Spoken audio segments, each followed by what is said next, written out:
One day she walked into his bedroom and she saw that he was on his iPod and his back was to her. And she saw that on his iPod he was watching pornography.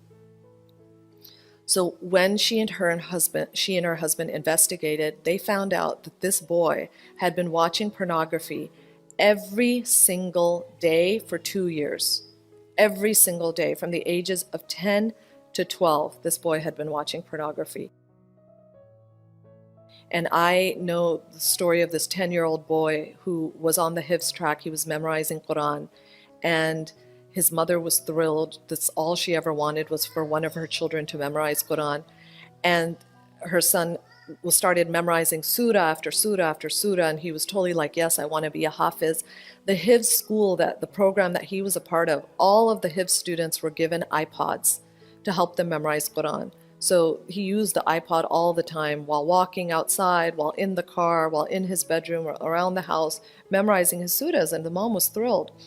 All of a sudden, this son just lost, it seemed like it was all of a sudden, but it was gradual. The son lost interest in memorizing Quran. And he just told his mom, I can't do it anymore. I don't want to memorize Quran. And the mom was heartbroken. She was like, what happened? She felt like maybe he got nazared or ained, the evil eye. And so, but she told him, okay, just keep working at it. But he was like, no, I'm not interested in memorizing Quran.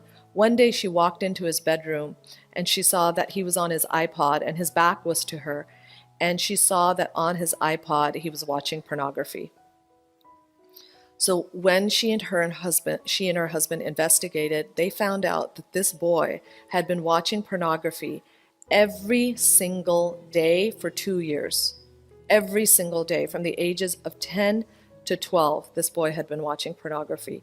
He is hopelessly addicted. It is one of the most tragic stories, because I've been involved with the family, trying to help and just be there. And this boy is much older now, and he's still addicted. The parents were really smart. They immediately got him into therapy.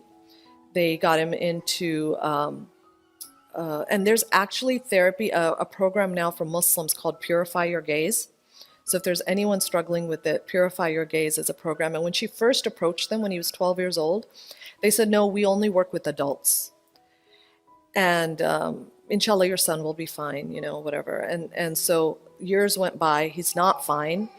And all sorts of problems come about from it. This boy has been suicidal, because there's so many times he's tried to quit pornography and he has not been able to, and he keeps going back to it.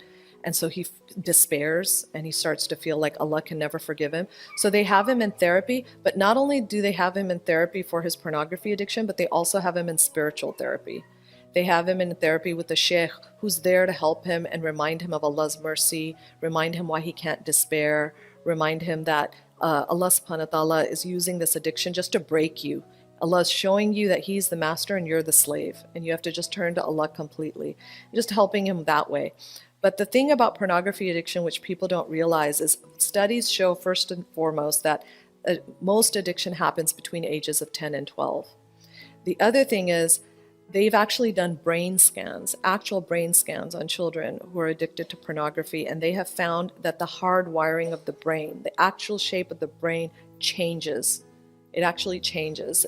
There's a physical effect of pornography addiction. And they said that the high that people get from watching pornography is the same high that people get from using cocaine and heroin. So it's like being addicted to cocaine and heroin. So his parents are treating it like an addiction now, that they don't judge their son anymore. And recently the mom told me that after years of trying to deal with this, and they have a very open relationship with their son. The son will come to them and say, Mom, Dad, it's been a month, I haven't watched pornography. And they'll be like, wonderful, alhamdulillah.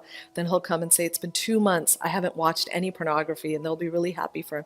And then he'll come and say, I watched pornography, I couldn't help it, I'm sorry. And he'll cry and they'll hug him. And, so this is their life right now. And the mom told me recently, after years of dealing with this, her husband is this big, strong person, doesn't show much emotion.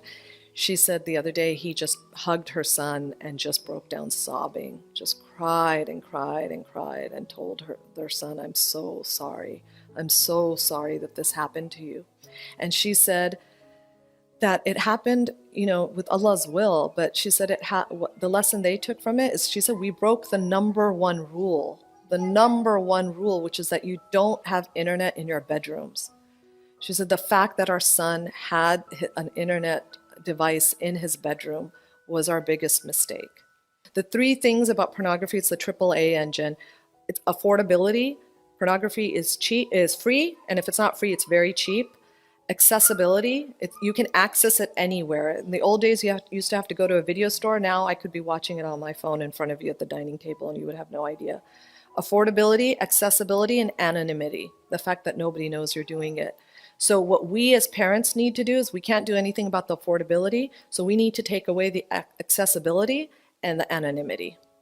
Along with warning about pornography addictions, you have to also teach your kids how to do tawbah. They need to know how they can turn to Allah subhanahu wa ta'ala if they mess up, so that they don't despair.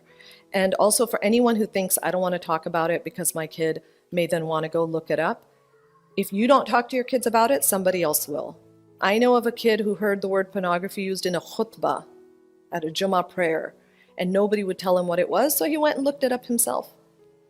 I know a kid who went to a non-Muslim summer camp, and a boy came up to him and said, do you know what porn is? And he went, parm? He didn't even say the word correctly. He went parm, and he typed up PARM, and he found pornography, even with the wrong spelling.